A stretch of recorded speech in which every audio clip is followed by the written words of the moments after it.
বন্ধুরা welcome to my YouTube channel. বন্ধুরা আজ আমরা সপ্তম শ্রেণীর দ্বিতীয় পর্যায়ক্রমিক মূল্যায়ন বা দ্বিতীয় প্রারম্ভিক মূল্যায়ন পত্র বিষয় গণিতের একটি প্রশ্নপত্র আলোচনা করব। দেখো, এটি একটি নমুনা প্রশ্নপত্র। তো দেখো কীরকম প্রশ্নপত্র তোমাদের হতে পারে এবারে পরীক্ষায়। প্রথম প্রশ্ন দেখো, সঠিক উত্তরটি নির্বাচন করো। এখানে তোমাদের 10টি করতে হবে। 1 গুণ 10 সমান সমান 10 নম্বর। দেখো, সর্বসমতার শর্ত কোনটি নয় তা লিখো। দেখো উত্তর, 2000 প্রশ্ন, 3200 বর্গ সেমি ক্ষেত্রফল বিশিষ্ট বর্গক্ষেত্রের বাহুর দৈর্ঘ্য কত হবে? 4/10 সেমি। এরপর দেখো 3 অঙ্কটি কে এর মান কত হবে?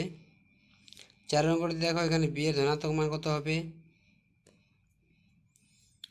5 দাগে দেখো উত্তরগুলো দাগ দেওয়া আছে, একটু দেখে নাও। এখানে দেখো 2 দাগের প্রশ্ন দেখো, একটি ট্রেনে 210 মিটার ও 122 মিটার দীর্ঘ একটি সেতু যথাক্রমে 25 সেকেন্ড ও 17 সেকেন্ড অতিক্রম করে। ট্রেনটির গতিবেগ নির্ণয় করো। এখানে তোমাদের দুটি করতে হবে 5 নম্বরের।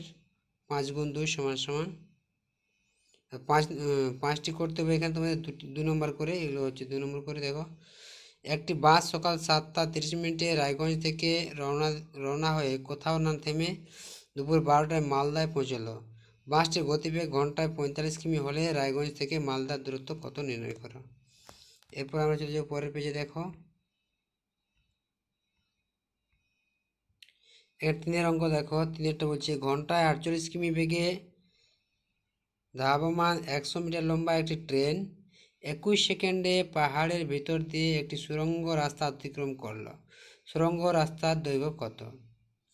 4 প্রশ্ন দেখো, একটি আয়তাকার হল ঘরের দৈর্ঘ্য 30 মিটার এবং প্রস্থ যদি হয় 18 মিটার। ঘরটির মেঝে বাঁধাতে 3 ডেসিমিটার বহুবিশিষ্ট কতগুলি বর্গক্ষেত্রাকার টালি লাগবে?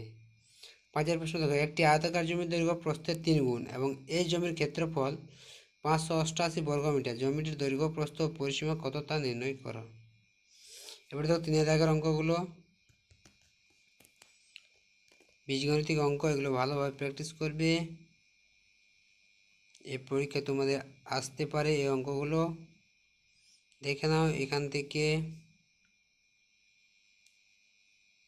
দেখো, এখান থেকে ত্রিভুজ 4 প্রশ্নগুলো দেখো, একটি সমদ্বিবাহু ত্রিভুজ আঁকো এবং যার সমান দুটি বাহুর প্রত্যেকটি দৈর্ঘ্য 7.2 সেমি আর সমান দুটি বাহুর অন্তর্ভুক্ত কোণ হচ্ছে 100 ডিগ্রি। ছবি আঁকতে হবে তোমাদের এগুলো। দেখো, তারপর কি আছে, সপ্তম শ্রেণীর 55 জন ছাত্রছাত্রী ও অষ্টম শ্রেণীর 60 জন ছাত্রছাত্রী প্রিয় খেলার তথ্য জোগাড় করে নিচে লিখলেন। এই তথ্য দ্বিস্তম্ভ চিত্রে মাধ্যমে প্রকাশ করে। থাকো দ্বিস্তম্ভ চিত্র একটা পড়েছে, এগুলো ভালোভাবে প্র্যাকটিস করবে অঙ্কগুলো। আশা করি তোমাদের এবার পরীক্ষায় প্রশ্নগুলো আসার সম্ভাবনা আছে। তো বন্ধুরা, যদি ভিডিওটি ভালো লাগে তবে অবশ্যই লাইক শেয়ার কমেন্ট করে জানাবে। আর চ্যানেলে নতুন হয়ে থাকলে আমাদের চ্যানেলটিকে অবশ্যই সাবস্ক্রাইব করে রাখবে এই ধরনের নতুন নতুন ভিডিও